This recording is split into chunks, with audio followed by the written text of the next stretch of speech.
Marcos capítulo 2, versículo 18. Marcos 2, versículo 18. Diz assim a palavra de Deus. Os discípulos de João e os fariseus estavam jejuando. Algumas pessoas vieram a Jesus e lhe perguntaram: por que os discípulos de João e os dos fariseus jejuam, mas os teus não? Respondeu Jesus: como podem os convidados do noivo jejuar enquanto está com eles? Não podem enquanto o tem consigo. Mas virão dias quando o noivo lhes será tirado, e nesse tempo jejuarão. Ninguém põe remendo de pano novo em roupa velha, pois o remendo forçará a roupa, tornando pior o rasgo. E ninguém põe vinho novo em vasilhas de couro velhas. Se o fizer, o vinho rebentará as vasilhas, e tanto o vinho quanto as vasilhas se estragarão. Pelo contrário, põe-se vinho novo em vasilhas de couro novas. Até aqui. Feche os seus olhos por mais um instante, vamos orar a Deus. Pai, estamos diante da Tua... Olha para mim aqui.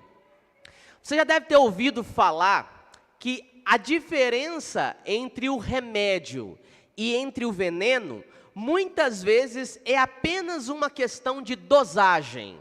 Dosagem. Muitas vezes a diferença daquilo que é remédio e daquilo que é veneno é simplesmente a dosagem. Dosagem, às vezes, é tudo, é o segredo. E é o que nós precisamos saber exatamente. Eu às vezes fico me perguntando, qual será então a dose certa de Deus? Ou melhor, qual será então a dose certa do cristianismo? Quanto é que uma pessoa deve se entregar à proposta do Evangelho? Quanto é que exatamente, qual deve ser o nível do nosso comprometimento com Deus e com as coisas de Deus? Se tudo é uma questão de dosagem, qual é a dose certa de Deus na minha vida? Quando nós lemos os evangelhos, Mateus, Marcos, Lucas e João, que nos apresentam a vida, a obra, o ministério de Jesus, parece que os evangelhos, eles sempre apontam em direção do tudo ou nada. Ou é tudo ou é nada. Uma leitura mais superficial da Bíblia que você faça, sempre parece que a Bíblia nos revela essa verdade. Ou nós nos entregamos 100%, ou é melhor nem entregar nada para Deus. E há vários textos na Bíblia que falam nesse sentido. O próprio Senhor Jesus disse: quem põe a mão no arado e olha para trás não é digno, não é apto para mim e nem para o reino de Deus. O próprio Senhor Jesus também disse no Novo Testamento: se alguém amar mais a sua esposa, ou pai, ou mãe, ou filhos, ou amigos, ou qualquer outra coisa desse mundo, mais do que a ele, não é digno dele. O Senhor Jesus também disse que se o teu olho te faz tropeçar, é melhor você arrancar o seu olho e jogar fora e entrar no reino dos céus com um olho só, do que com 2 olhos você ir com o seu corpo completo para o inferno. Palavras duras de Jesus. Mas Jesus também disse que se alguém quiser segui-lo, negue a cada dia a si mesmo, tome todos os dias a sua cruz e então siga. Parece que a mensagem do Novo Testamento aponta para uma dosagem cavalar de Deus na nossa vida. Parece que a Bíblia nos aponta exatamente esse caminho radical até Deus. No livro de Apocalipse, o apóstolo João diz, em uma das suas cartas: quem dera vocês fossem frios ou quentes. Jesus dizendo: porque vocês são mornos, eu estou pronto a vomitá-los da minha boca. Nem frio, nem quente. A mornidão é um lugar onde Deus não aceita. E parece que a Bíblia sempre tem essa insistência numa entrega total. A dosagem do cristianismo, ela é sempre cavalar. Menos do que 100% é nada. Ainda que seja 99%. Ou nós entregamos tudo, ou nós não entregamos nada para Deus. Senhor Jesus, quando foi questionado sobre qual era o maior mandamento no reino de Deus, ele diz que o primeiro mandamento é amar a Deus sobre todas as coisas. Amar a Deus de todo o seu coração, com toda a sua alma, com toda a sua força, com todo o seu entendimento. Ou seja, é plenitude. Andar com Deus é um desafio de plenitude. Andar com Deus é um desafio de ou você entrega-se totalmente, radicalmente, ou Deus não espera nada mais de você. É uma dose cavalar. Pastor, por que você está falando disso? Porque o texto que nós lemos parece que vai exatamente na direção desses textos radicais que mostram que a nossa dosagem de Deus deve ser cavalar. O texto que nós lemos também acrescenta um conjunto de textos que nos levam a viver a plenitude da vida cristã. E é interessante que esse texto se deu no momento do ministério de Jesus, em que as oposições já haviam começado a vir contra ele. Se você abrir a sua Bíblia, no primeiro capítulo de Marcos, se você quiser dar uma olhadinha aí, folheie ela, você vai ver que no início do ministério, no início do Evangelho de Marcos, você encontra as narrativas que falam acerca da fama de Jesus. Ele está curando, ele está pregando, ele está ensinando, ele está abençoando as pessoas, e a multidão começa a segui-lo. Os milagres de Jesus fizeram com que a sua fama percorresse toda a região. As pessoas queriam estar com Jesus, queriam seguir a Jesus. Só que aí você vira uma página. Você chega no capítulo 2, as oposições começam a aparecer. As perseguições começam. Jesus continua realizando a sua obra, mas a reação não é tão entusiasmada como era no capítulo 1. A reação das pessoas não é mais aquela reação festiva, animada, porque as oposições, as contradições, as acusações começam a acontecer no ministério de Jesus. Por exemplo, os fariseus.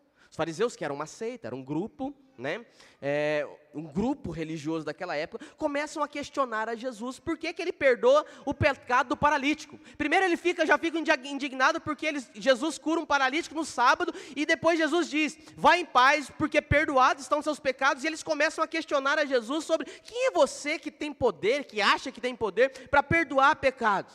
E eles começam a contestar Jesus, mas o seu mestre, falando para os discípulos, ele anda com pecadores, ele está conversando com prostituta, ele está conversando com um cobrador de imposto, a pior raça que tem aqui, ele está comendo com esse povo, ele está sentando na mesa com esse povo.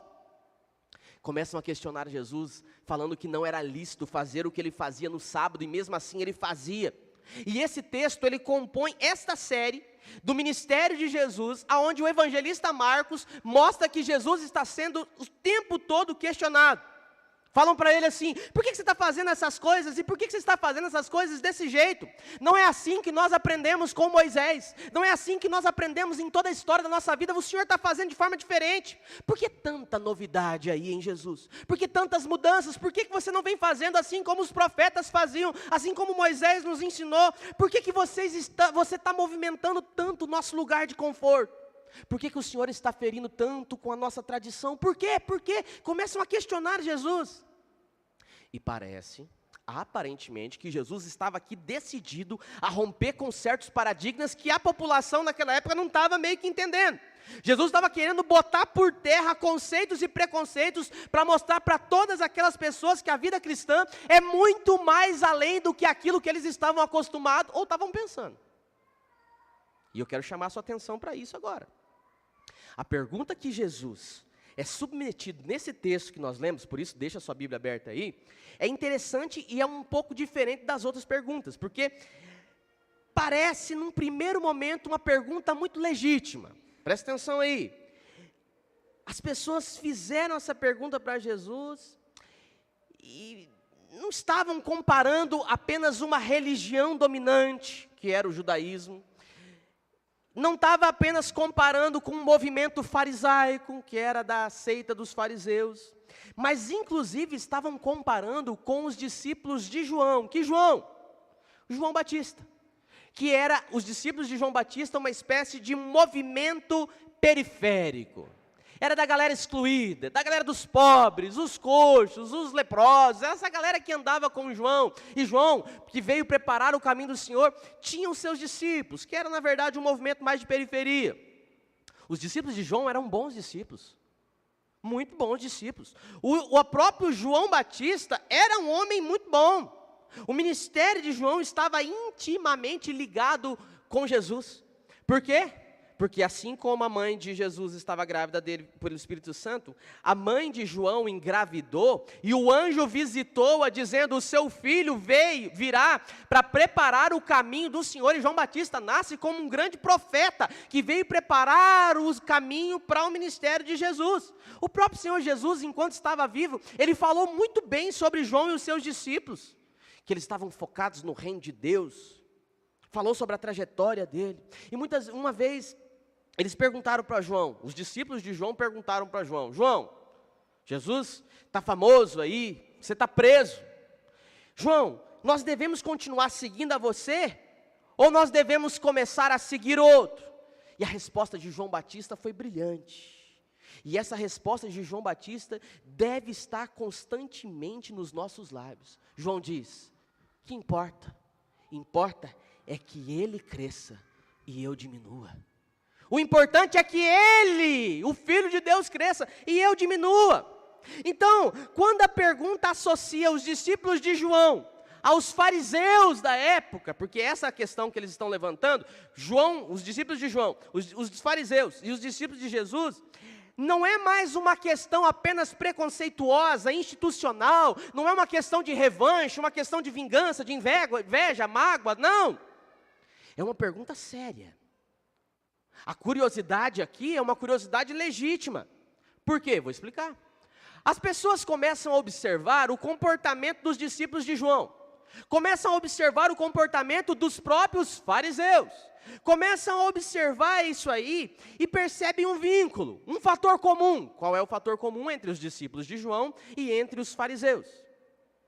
O fator comum é uma prática genuína, é uma prática importante, é uma prática bonita, é uma prática bíblica, que é o jejum. As pessoas olham e observam que os discípulos de João Batista e os fariseus, eles jejuam, os dois grupos jejuam, mas quando eles olham para os discípulos de Jesus, eles percebem que eles não parecem jejuar. Aliás, se eu vivesse naquela época, eu era desse grupo de Jesus aqui. Eu queria participar desse grupo de Jesus aqui. Porque eles estavam o tempo todo comendo. O tempo todo comendo. Hora por hora estava comendo.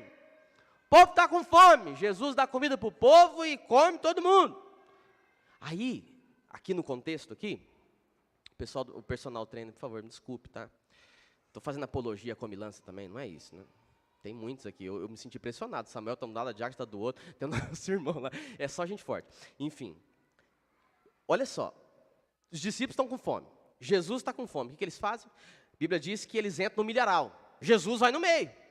E aí eles começam a colher espigas de milho, e a Bíblia diz que é num dia de sábado. Duas coisas aqui não podiam ser feitas, duas coisas. Primeiro, não podia pegar no dia de sábado, porque era o dia do descanso. Segunda coisa, não podiam colher do pé. Os visitantes das lavouras, principalmente os pobres, eles tinham por lei direito de apanhar as espigas, um pouco da produção, mas só daquilo que estava caído no chão. Daquilo onde os lavradores iam colher e deixavam cair de propósito alguma parte, para que os pobres e os visitantes, os estrangeiros, pudessem ali resgatar e saciar a sua fome, mas nunca poderiam arrancar do pé. Mas a fome era tanta, que aí Jesus foi e pegou. E aí começaram a questionar Jesus sobre esse procedimento. Eles disseram, vocês não sabem, vocês não leram, Jesus falando, né? Resposta de Jesus, vocês não leram o que lá no Antigo Testamento diz, que fez Davi? Davi entrou no santuário e comeu dos pães da proposição, que era somente para os sacerdotes esses pães, e Davi e os seus soldados comeram desses pães durante a fome. Em outras palavras, Jesus estava dizendo o seguinte, que quando bate a fome, meu querido, é cada um por si e Deus para todos. Você ficou com fome? É duro, não é? Então Jesus diz, vamos comer, mas é sábado, vamos comer, mas não tem espiga no chão, pega do pé, vamos saciar a fome. E aí a turma de Jesus era o tempo todo assim, uma hora é peixe, uma hora é pão, outra hora é milho. Se você parar para pensar, Jesus e os seus discípulos estão sempre ligados com comilança. Quando Jesus quis falar sobre o seu sacrifício, quando ele quis fazer uma comparação sobre o sacrifício que ele acabara de, ele estava para derramar, o que ele faz? O que ele escolheu? Qual a figura? Uma refeição, uma ceia, uma mesa. Está aí um grupo que eu queria participar, porque eles estavam o tempo todo comendo coisa boa. Só que isso chamou a atenção daqueles observadores. A galera fica atenta, esse povo só come. Eles olham para os fariseus, eles estão jejuando. Eles olham para os discípulos de João, eles estão jejuando. E eles olham para os discípulos de Jesus, esse povo está gordo e está comendo. Está comendo, sempre mastigando. Alguma coisa está errada, por quê? E aí essas pessoas vão até Jesus e perguntam, por quê? Por que os discípulos de João jejuam? Por que os fariseus jejuam? E por que os seus discípulos não jejuam? E a resposta de Jesus chama a atenção. Não para a prática do jejum em si, mas para a sua motivação. Porque qual era, historicamente falando aqui, a razão fundamental do jejum judaico naquele período? Presta atenção, acorda, você que está dormindo. Qual era a razão daquele momento para os fariseus e os discípulos de João jejuarem? Todos os grupos religiosos naquela época jejuavam, mas não jejuava de graça. Eles jejuavam porque eles queriam alimentar uma falsa espiritualidade disciplinativa. Vou explicar. A grande motivação do jejum daqueles grupos religiosos naquela época, naqueles dias em que Jesus vivia ali, era acelerar a vinda do Messias. Os judeus, principalmente a turba farisaica, pós-exílio babilônico, quando eles puderam voltar para Jerusalém, eles identificaram a seguinte informação: no jejum, nas práticas cerimoniais precisas, se nós seguirmos isso categoricamente, nós vamos adiantar, acelerar a vinda do Messias sobre Israel.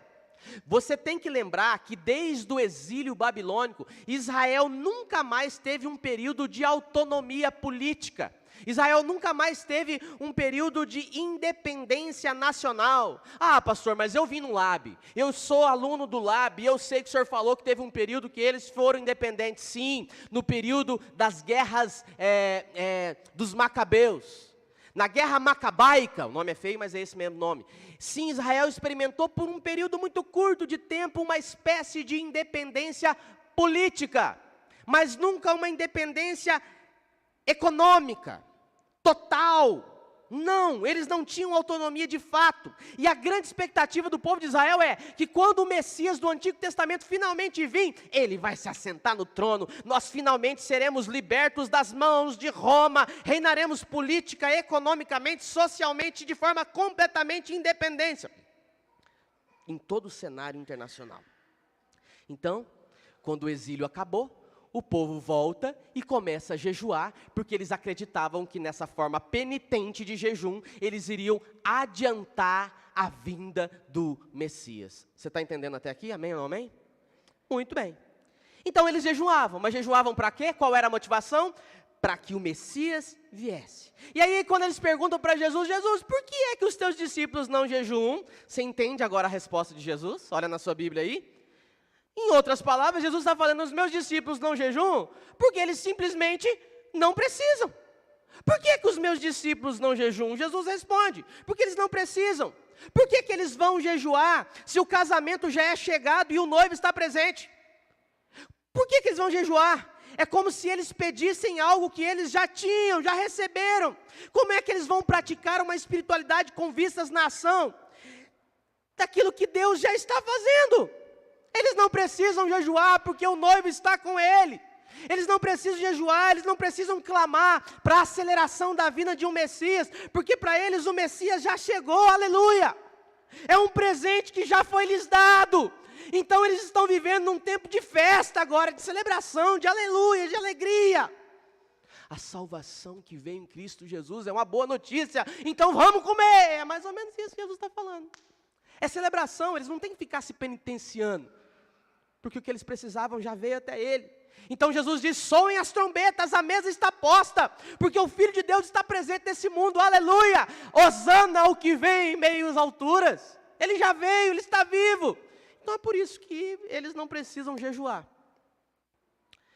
Porque se o jejum é uma expectativa de que o Messias venha, a vinda do Messias supera a necessidade do jejum, que a partir de agora, todos podem celebrar, todos podem festejar, todos podem se assentar à mesa com convicção, porque Ele já veio.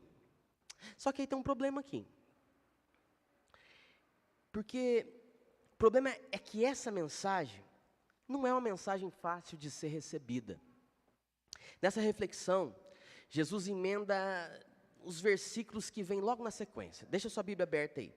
E não é muito fácil entender isso, porque eles têm que superar uma expectativa religiosa em detrimento a uma experiência absolutamente espiritual. Eu vou explicar para você. Jesus emenda logo em seguida. É importante que vocês saibam que não se põe remendo novo em vestido velho. Como assim? O problema talvez esteja exatamente aí. Vocês estão, Jesus olha para o povo, vocês estão precisando de remendo. Mas o remendo não é uma solução para vocês, porque vocês ainda estão esperando o Messias.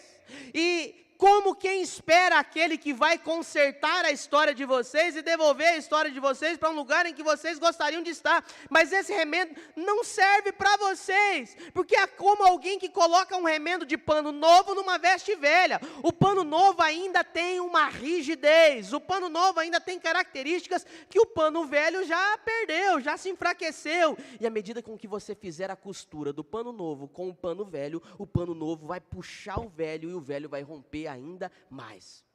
E aí Jesus diz, o mesmo vale para o vinho. Não dá para pegar um vinho novo e colocar num odre, num jarro velho. Porque aquele jarro, aquele odre já usado, exposto às funções do tempo, ele não vai conseguir receber um vinho que ainda está para se fermentar. Porque o odre vai romper e você vai perder tanto o odre e vai perder tanto o vinho que está ali dentro. Então Jesus está falando de forma de paráfrase, por assim dizer. O que vocês precisam é de um pano novo, num vestido novo, de um vinho novo, num odre novo, porque não dá para misturar. O que Jesus está falando? A grande mensagem de Jesus aqui é, há uma mensagem, a mensagem do reino e a novidade de vida cristã não cabe em padrões antigos de uma religião. O novo de Deus, o reino e a novidade da vida cristã, não cabe em velhos padrões religiosos. Não combina porque se rompe, se rasga. Qualquer coisa parecida com vida cristã, que não seja a vida cristã de verdade, arrebenta com a vida do desavisado. Vai fazer mais mal do que bem. O que eu quero dizer com isso? Cristianismo parcial, servir a Deus pelas metades, nas coxas, que nem disse senhora minha mãe, faz mais mal do que bem. Ou se entrega sem reservas, ou se você ficar em cima do muro, isso vai te fazer mais mal do que bem. Você pegar essa mensagem nova do reino de Deus e tentar acrescentá-la na velha vida que você já leva e tentar misturar isso tudo, não vai dar certo, isso vai te destruir ao invés de te salvar. É isso que Jesus está dizendo. Essa é a mensagem do texto. Não tem como você dizer que conhece a Jesus, aceita o sacrifício dele na cruz, você dizer que é crente, que serve a Jesus e continuar emprestando a sua boca para o diabo durante a semana, continuar fazendo maracutaia, continuar enchendo a cara escondido, continuar mentindo em negócios, continuar desrespeitando seu pai, sua mãe, traindo sua esposa, seu filho, fazendo sexo com namorado e tantas outras coisas. Que tem um monte de gente que não faz nada disso, mas faz coisa muito pior. Mas foi só isso que me veio na cabeça agora. Não dá para encaixar cristianismo com um padrão de vida velha. Estraga. Faz mais mal do que o bem. O problema dos olhos fechados, da religião dominante da época, que era o judaísmo, do coração endurecido, é que essa vida velha que eles estavam vivendo, presa aos padrões, às leis, à cartilha, à tradição, Tudo isso estava impossibilitando aquelas pessoas de receberem uma nova mensagem, que não dava para fazer remendo, não tinha como remendar, não dava para remendar. Ou largavam tudo aquilo para viver uma nova vida e receber uma nova mensagem com essa nova vida, ou ia fazer mais mal do que bem. Você está entendendo o que Deus está nos dizendo nessa noite, amém ou não? O que Jesus está dizendo é que já passou da hora da gente ter uma profunda experiência de transformação. Já passou da hora de nós termos uma profunda experiência de transformação. A questão não é o quanto você gosta de cristianismo. A questão não é o quanto você gosta de vir na igreja, o quanto você gosta de participar das programações da igreja. A questão não é essa. A questão não é quantos princípios cristãos você aprendeu com seus pais, os seus avós lá no passado. A questão é que você não conseguiu incorporar nenhum desses princípios na sua vida comum. A questão é que nos falta nascer de novo. É isso que faz. É isso que nos falta. A questão é se você realmente entregou a sua vida para Jesus ou não. Não há outra questão, essa é essa. Cristianismo por partes é o fenômeno inverso do remédio. Dosagem menor mata. Dosagem maior mata. Menor é insuficiente para salvar. Demais sufoca, mata. Salvação não é um conjunto de lições e regras do que eu posso, o que eu não posso fazer. Salvação vem quando eu resolvo entender que o que eu preciso é de uma transformação total. Salvação é uma renúncia. Não dá para viver uma vida diferente. Sabe esse negócio de não, eu sirvo a Deus, eu até faço umas coisas para Ele, mas eu começo a fazer milindre. Milindre. Paulo, quando realmente teve um encontro com Jesus, ele cai literalmente do cavalo, né? Fica cego. Quando ele volta a ver na casa de Ananias, ele faz um compromisso. Já não vivo mais eu, mas Cristo vive em mim. A vida que antes eu considerava como preciosa, a vida que eu vivia na carne, agora eu vivo pela fé no Filho de Deus que me amou e a si mesmo se entregou por mim. Louvado seja o nome do Senhor. Não dá para ficar em cima do muro. Tem duas lições que eu quero compartilhar com você rapidamente. Primeira, enquanto nós não passarmos por uma experiência de transformação, nós vamos continuar olhando para as pessoas e não para Deus. Vamos lá, Camila. Enquanto nós não passarmos por uma experiência real de transformação, ouça isso, a gente vai continuar olhando para as pessoas que fazem, que não fazem, que deixam de fazer, e não olhamos para Deus. Essa é a primeira lição. A gente precisa passar por uma experiência de transformação, porque senão a gente vai ficar olhando sempre o outro. O outro. Olha como o texto começa. O texto começa com uma comparação. Eles estão falando, a gente segue uma cartilha religiosa. Os fariseus jejum. Os discípulos de João também jejum. Eles seguem um costume religioso. Mas os olhos estão em quem? Quem está jejuando está olhando quem? Os discípulos de Jesus. Os que não estão comendo estão olhando quem? Os que estão comendo, Paulo. Mas que jejum mais besta é esse? Você está de jejum, em consagração, mas está de olho no que não está comendo. Enquanto a gente não passar por uma transformação, a gente vai estar sempre olhando o outro e não olhando para Deus. A vida deles, na prática, era sempre olhando o comportamento do outro. Eles perguntam, por que os teus discípulos não fazem o que todo mundo faz, que é jejuar? Por que os seus discípulos são tão diferentes? Por que os seus discípulos não se moldam? Por que vocês não acompanham o movimento? Por que vocês se acham melhor do que a gente? É isso? Por quê? Veja, se quem anda com Jesus tem tempo para ficar olhando para o que os outros estão fazendo. Os discípulos estavam diante do Filho de Deus. Você acha que eles têm tempo para ficar olhando o que os outros estão fazendo?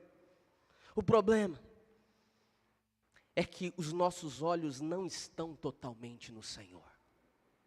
E quando os nossos olhos passeiam pela horizontal, buscando condutas, buscando movimentos, buscando gestos, buscando palavras, de nenhuma maneira justificam as nossas impressões, o nosso estilo de viver. E eu tenho para mim, se eu estiver errado, o Senhor me perdoe, ó Pai, mas eu tenho para mim que a comparação, ela é um modo com que nós lidamos com os nossos complexos de inferioridade. Toda comparação para mim é uma forma de eu lidar com os meus complexos de inferioridade. Por quê?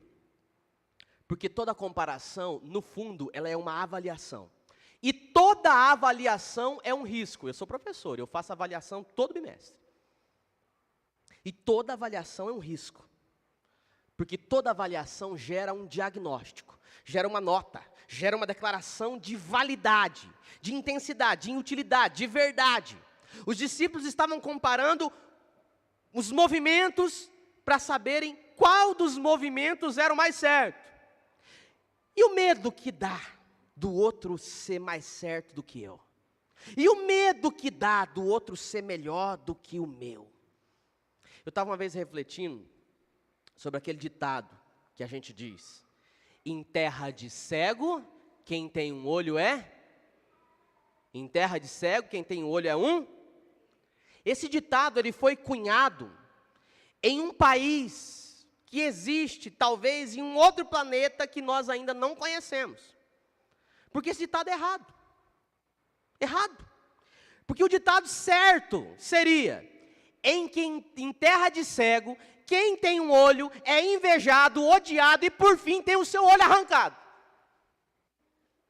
Se fosse no mundo da gente, esse ditado seria assim: em terra de cego, quem tem um olho é invejado, odiado e ainda tem o seu olho furado, arrancado. Porque a mediocridade sempre nivela por baixo.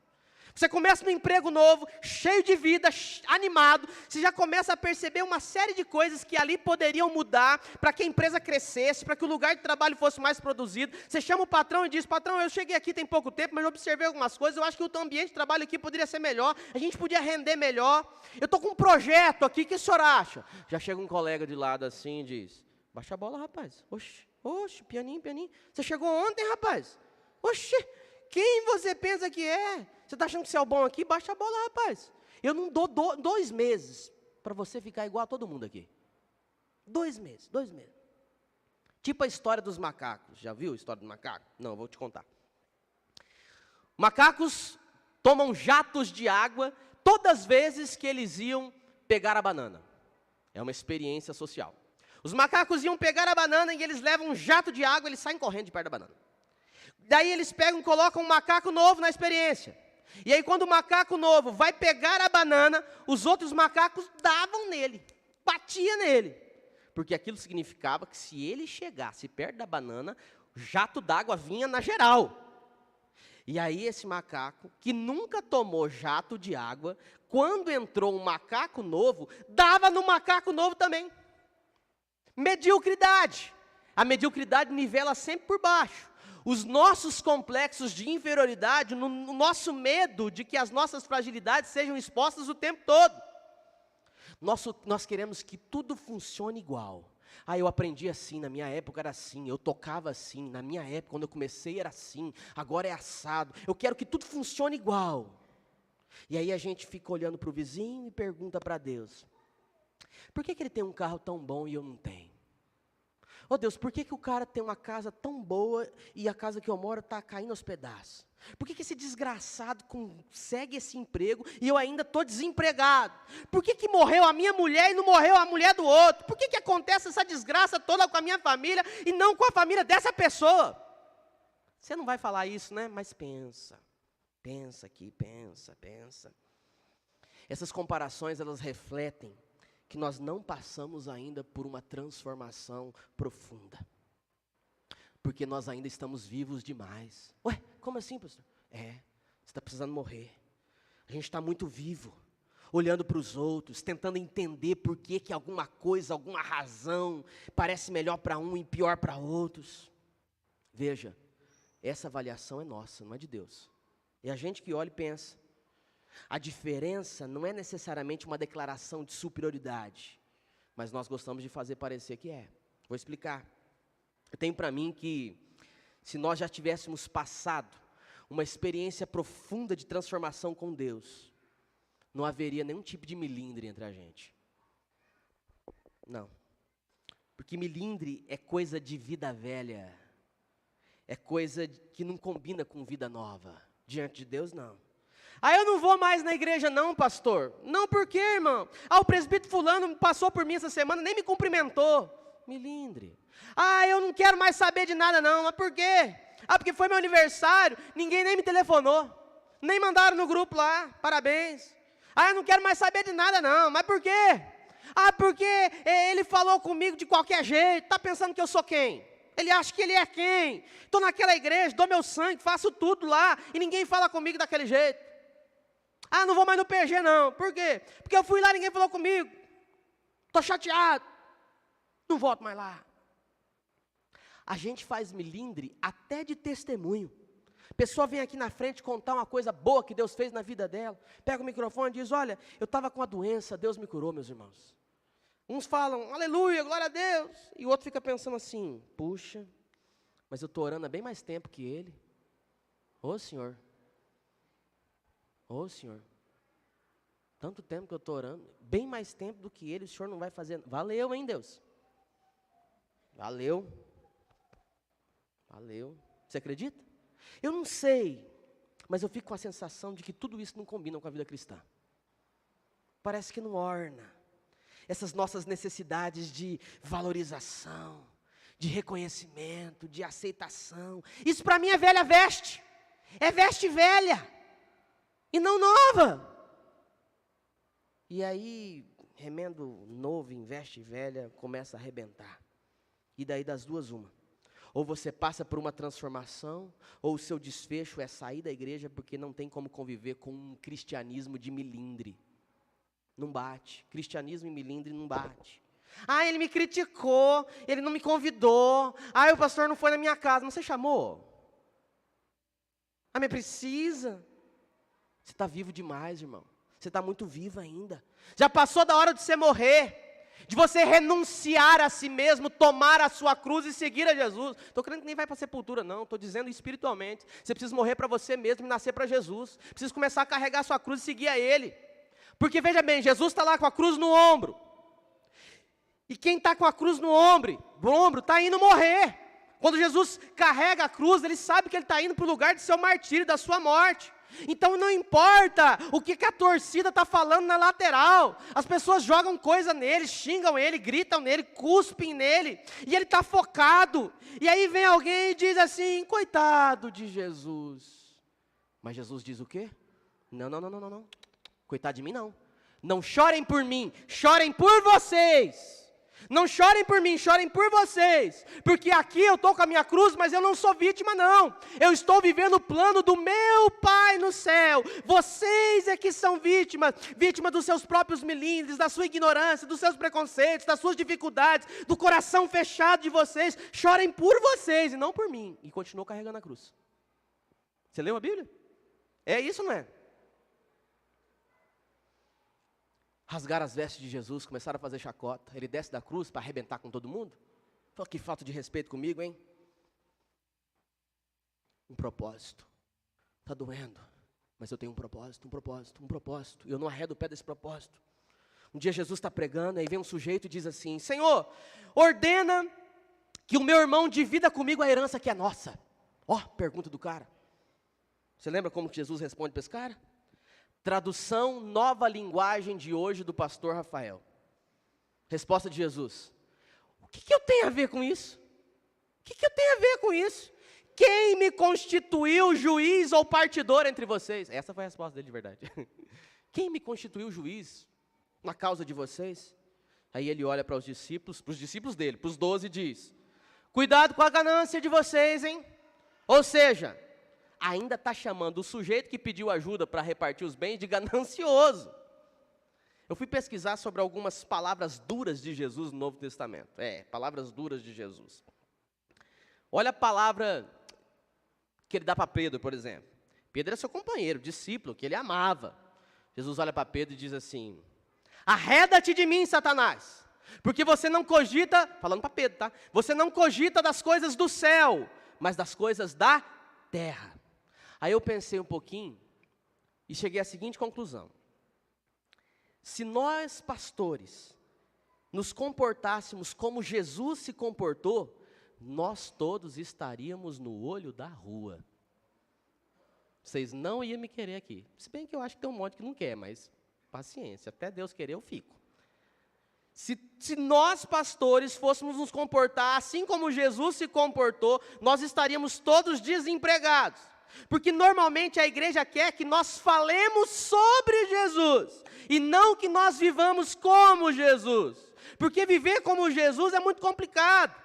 Ele não dá trela para aquilo que é periférico, ele não dá trela para aquilo que é menor, que é bobagem. E chamar aqueles que realmente querem participar do reino de Deus, a morte, a vida eterna. Ele diz, quem não comer da minha carne e beber do meu sangue, não pode ser meu discípulo. A Bíblia diz que quando Jesus fala isso, as pessoas começam a ir embora. Esse discurso aí é pesado para nós, vamos embora. E começa a sair um a um. Aí Jesus olha para os discípulos e fala o quê? E vocês, estão esperando o quê? Não vão atrás não? Vão também, vão atrás do povo. O que os discípulos falam?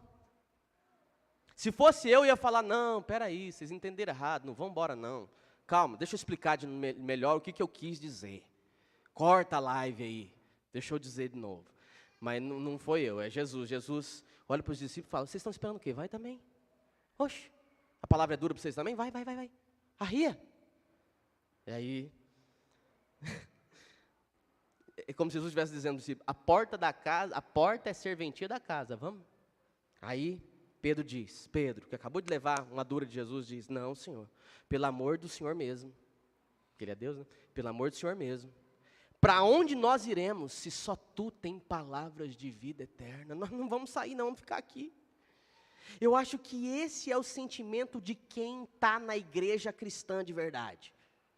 A igreja de Deus não é uma igreja maravilhosa. Não é uma igreja pura, uma igreja imaculada, limpa, sem pecado, sem problema, não! Na igreja tem frustração e tem sim. Na igreja tem gente que não presta, tem sim. Tem gente errada, tem sim. Tem gente que não tem moral para falar o que está falando, e está falando, tem sim. Talvez seja esse o meu caso. Certamente é o meu caso. E vocês não riem não, vocês não conhecem minha vida. Minha esposa está aqui, conhece bem melhor. Talvez seja o meu caso. Só que a gente está aqui, não é porque a gente quer. Eu estou aqui, porque eu não tenho para onde ir. Não porque eu faço disso o meu ganha-pão.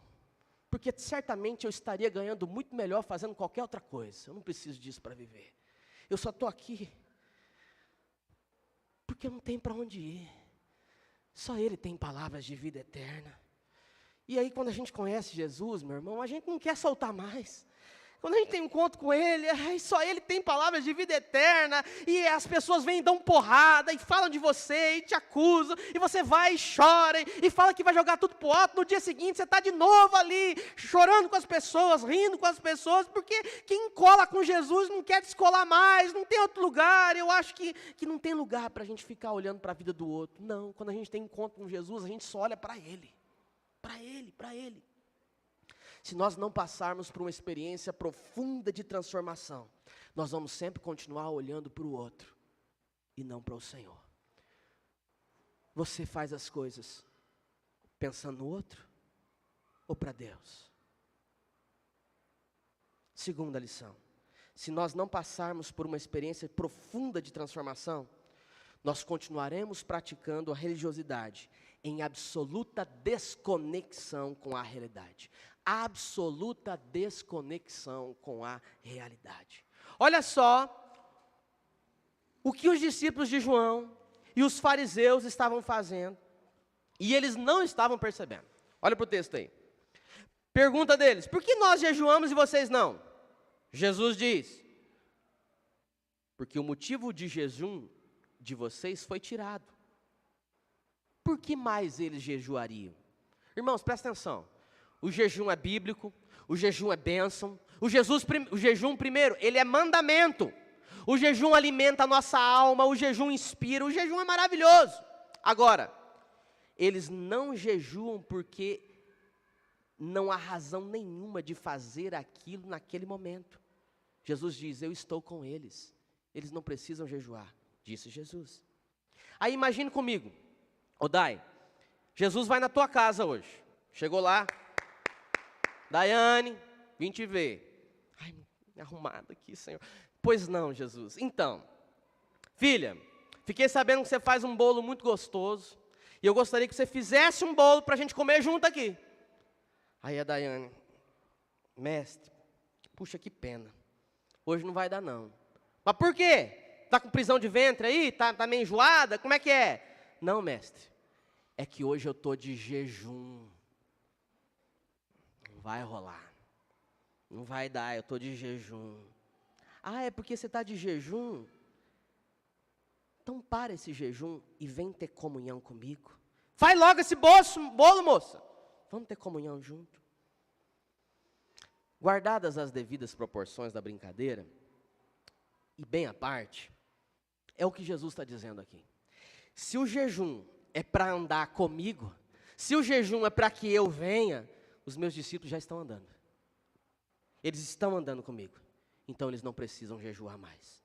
Se o jejum é para nos deixar mais perto de Deus, então é melhor que esteja perto de Deus, porque senão não vai adiantar fazer jejum algum. Se o culto é para a gente entregar tudo nas mãos de Deus e aprender a confiar dEle, então não faz nenhum sentido vir ao culto e viver a semana como se nada tivesse acontecido no domingo. Não faz sentido algum. Se ouvir a palavra é para a gente glorificar a Deus, aprender, confrontar a nossa vida e mudar a nossa vida, não adianta nada saber a palavra de cor e a vida continuar igual. Não adianta nada. Essa prática religiosa que vem de família, não porque minha avó era, porque o meu bisavô era, e eu sou também, mas a vida não condiz com essa prática, desconectada da realidade. Em casa não tem, sabe, só tem palavra de maldição, mas na igreja é uma palavra abençoadora. Em casa não tem uma palavra abençoadora, não tem uma palavra amiga, não tem nada, mas na igreja passa de espiritual. Isso não funciona. É remendo novo em veste velha. É pegar vinho novo e colocar em odre velho. Pode enganar todo mundo, mas não engana o Senhor. Porque para o Senhor a entrega tem que ser total. Compromisso 100%. A dosagem do cristianismo ela é total. Ela é cavalar. Mata você por inteiro, mas depois te traz de volta.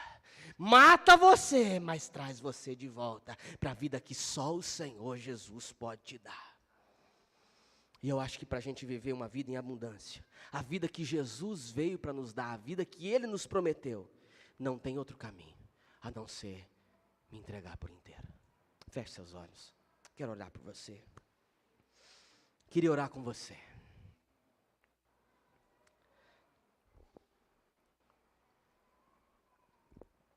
Quanto você tem se doado.